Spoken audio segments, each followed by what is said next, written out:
let's dive right in. Thinking back, maybe just a few years ago, 2021 feels like a lifetime sometimes. The term metaverse, it just seemed to, explode into public consciousness, didn't it? Oh, absolutely. It was everywhere. Yeah. Especially, after the big Facebook rebrand to Meta. Right. And they weren't just talking about it, they were committing billions, building this immersive digital world. Avatars, or virtual concerts, even virtual property and shopping. It was a huge vision they painted, this idea of a persistent 3D digital layer integrating almost seamlessly with our everyday lives. That was the promise, anyway. Exactly, the promise. But fast forward to, now 2025, things feel quieter on that front, a lot quieter. That's putting it mildly. You look at the big tech players, Meta, Microsoft, Google, they've all very visibly shifted focus. AI is the big headline grabber now. Totally. And you see those headlines questioning if the metaverse is, already dead. It's like the initial excitement just vanished, left a lot of us kind of scratching our heads. Which really sets up the core question for our deep dive today, doesn't it? Is the metaverse actually dead? Or is it maybe just underground? In an earlier, more foundational phase, evolving quietly while everyone's looking elsewhere. That's exactly what we want to unpack. We've gone through the sources you shared, pulled out the key insights, the really important bits. The goal here is to give you, our listener, a real shortcut to understanding whether this whole digital frontier idea is truly over, or maybe just getting started in a different way. Okay, so let's tackle that skepticism first. Yeah, let's get into it. What are the big reasons, based on our sources, that make people think the metaverse is, finished? Well, the most obvious one is the visible drop in hype and, crucially, investment. You just have to look at Meta's Reality Labs, their main metaverse arm. The losses there have been huge, right? Staggering, really. Reports suggest over, $40 billion in losses since 2021? That's an enormous amount of money without a clear, immediate return on investment. It makes investors nervous. $40 billion. Wow. And it wasn't just Meta feeling the pinch, was it? We saw layoffs, too. Yes, significant layoffs across the board in metaverse-focused divisions at several major companies. That sends a pretty strong signal to the market, a signal of retreat. And did that translate to consumers, like people buying the gear? It seems so. After that initial burst of excitement around VR headsets, things like the Meta Quest, the HTC, the sales numbers cooled off quite a bit. So people weren't rushing out to buy the headsets anymore. Exactly. Which, again, just added fuel to this narrative that maybe the trend was dying out. It wasn't translating into mass adoption. Okay, so the money dried up, jobs were cut, headset sales slowed. But even for the people who did buy in, there were some pretty big hurdles, weren't there? Oh, definitely. Technical barriers are a huge part of the story. Like the cost. For starters, these headsets aren't cheap. Not at all. That high hardware cost is a massive barrier to entry for most people. And even if you could afford it, there was the user experience itself. You mean the motion sickness? I've heard about that. And just, the gear feeling clunky? Right. It wasn't exactly comfortable for long periods for many users. The feeling of having this device strapped to your face, it wasn't this seamless leap into another reality that people imagined. And there's the whole network thing too, right? Like you need really good internet for this stuff to work properly. Precisely. That's a critical point. Low internet bandwidth in many parts of the world makes these really immersive, persistent experiences, frustrating. Lag, dropped connections, it kills the immersion. The infrastructure wasn't, and in many places still isn't, quite ready for that grand vision. Yeah, that makes sense. I also think maybe part of the death narrative comes from just misunderstanding what it was supposed to be. How so? Well, I think a lot of us, maybe fueled by sci-fi movies, expected this fully formed, perfect metaverse to just appear, like flicking a switch. That's a really key insight.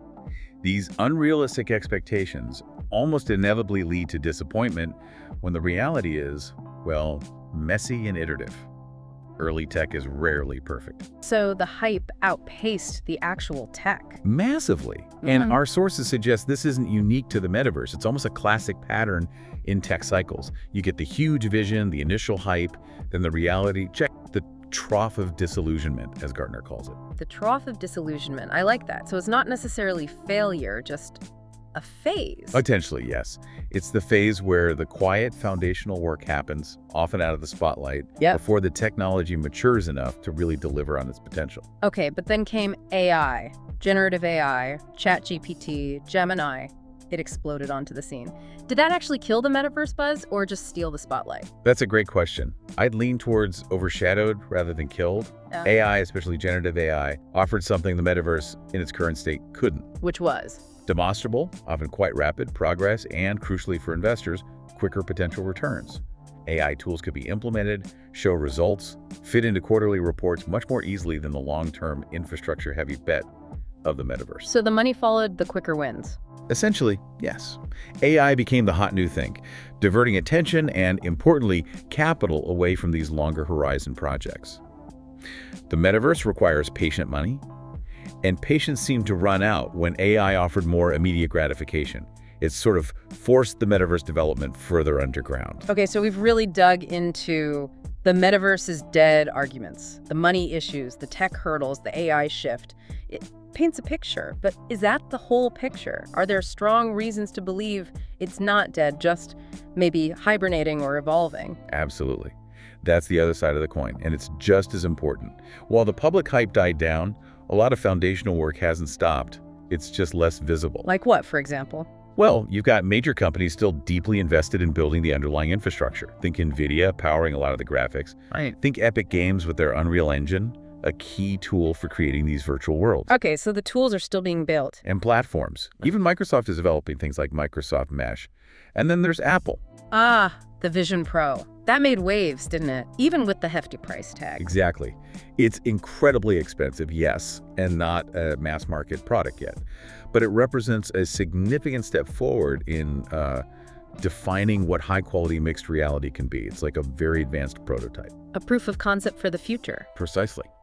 It shows the potential and pushes the boundaries, even if it takes years for that tech to trickle down to more affordable mainstream devices. It signals continued belief and development in the space. And beyond just the tech giants building platforms, are we seeing actual use cases, like things people are doing now? Yes, particularly in the enterprise sector. Yeah. This is where a lot of the quiet growth is happening. Enterprise, so businesses using it. Right. Think about virtual training simulations, pilots, surgeons, mechanics. They're using VR for highly realistic, safe training environments. That's not a gimmick. It's delivering real value, improving skills and safety. That makes sense. Training seems like a perfect fit. What else? Remote collaboration is another big one. Companies are experimenting with, and in some cases adopting, 3D virtual spaces for meetings and teamwork.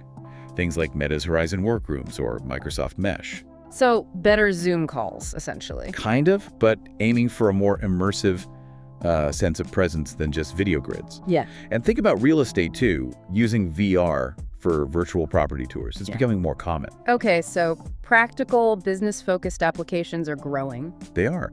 And then you have the spaces that maybe were the early metaverse, even if we didn't always call them that. The gaming and social hubs. You mean like Roblox, Fortnite? Exactly. Yeah. Platforms like Roblox, Fortnite, Decentraland. These are still incredibly active. They are, in effect, functioning metaverse-like spaces right now. And millions of people use them daily, right? Especially younger generations. Huge numbers, yeah. Millions of Gen Z and Gen Alpha users are already socializing, playing, building, creating entire economies within these worlds. For them, this kind of interaction is already quite normal. So a whole generation is basically native to these kinds of spaces. That's a really powerful point. It is. And we also can't ignore the connection to Web3 technologies. Ah, so blockchain, NFTs, crypto, that side of things. Right. There's a deep link between the philosophical vision of a decentralized metaverse and these Web3 concepts.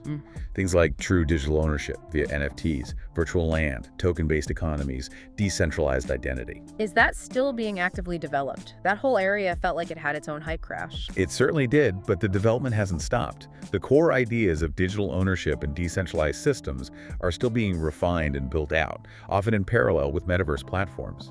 It's seen by many as essential for the long-term vision. Okay. And what about other areas, like education or culture? That's another quietly growing area. Think virtual museums, historical recreations you can walk through, VR field trips.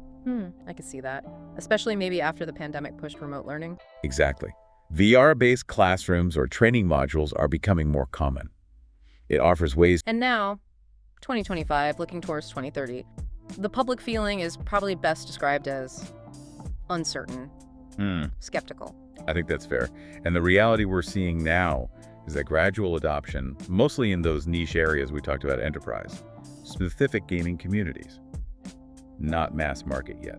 So looking beyond 2030, maybe the public hopes for ubiquity eventually, like the internet now. That's the long-term dream for proponents, yes. Yeah. But the reality is, achieving that ubiquity is heavily dependent on breakthroughs, making the hardware much cheaper, lighter, more powerful, and solving those software and network challenges. Still a lot of ifs. Which leads us neatly into the challenges that are still very much present. Even if it's not dead, it's not exactly smooth sailing, is it? Not at all. There are significant hurdles remaining. Like standardization, that seems like a big one. Everyone building their own separate thing. It's a huge issue. You have all these different companies building their own walled gardens, their own ecosystems. There's no single unified platform or set of standards, which makes it hard for users to move seamlessly between experiences or for developers to build universally compatible content. Yeah, that fragmentation sounds like a barrier. And accessibility, we touched on that, the cost. It's still a major barrier. These advanced AR/VR devices are just too expensive for most people right now. Until that price comes way down, mass adoption is going to be very difficult. Then there are the thornier issues. Privacy, security. How does that work when your identity, your data, is tied up in these virtual worlds? These are critical questions, and honestly, we don't have all the answers yet. Who owns the data generated in the metaverse? How do you protect against identity theft or fraud in a virtual space? These are complex ethical and technical problems that need robust solutions. And related to that, content moderation. How do you police behavior in these vast virtual spaces? Another massive challenge. We already see issues with toxic behavior, harassment, even exploitation in online spaces. Scaling moderation to potentially vast, immersive worlds is incredibly difficult, and the regulatory frameworks just aren't there yet. Right. And one more thing, the environmental impact. Does running all this stuff take a lot of energy? It can, yes. Especially the visions that rely heavily on blockchain for things like NFTs and transactions. That requires significant computing power, which has an energy cost. It's another factor that needs consideration in the long run. Okay, so pulling this all together, what does this mean for you listening right now? We've gone through why people thought it was dead, why it probably isn't, the timeline mismatch, the challenges. The bottom line seems to be the metaverse isn't dead. Not really. No. What the sources suggest is it's moved past that initial, maybe overblown peak hype phase. Now it's in a much more critical, if less glamorous phase, development and refinement. So less about the flashy promises of, instantly jumping into a digital utopia. Exactly. And more about the hard work of actually building it. Laying down the nuts and bolts, the technical foundation, the economic models, the social norms that might eventually allow for truly seamless, meaningful interaction between our physical and digital lives. It's the essential groundwork. It really does remind me of the early internet, the 90s. How so? Well, back then, the internet also seemed overpromised. Slow dial-up, clunky websites. It underdelivered on the initial hype for a long time, but look at it now. It fundamentally reshaped everything. That's a very powerful parallel. And maybe the lesson is that these foundational periods, even if they seem slow or disappointing at the time, are where the real potential is built. Right. Our sources seem to hint that the next decade could still hold some major surprises for the metaverse, or whatever we end up calling it. Especially as these different technologies, AI, Web3, XR, extended reality, keep developing and maybe start to merge in unexpected ways. It's definitely a space to watch, even if it's not making headlines every day. The convergence of these technologies could unlock capabilities we can barely imagine right now. The quiet building phase might be setting the stage for something quite profound later on. So here's a final thought to leave you with as you go about your day. Think about your own digital life, your online identity, how you interact online now. How might all that evolve if these lines between physical and virtual really do continue to blur? What new skills, or maybe even just new ways of thinking, might we all need to navigate whatever comes next? Something to mull over.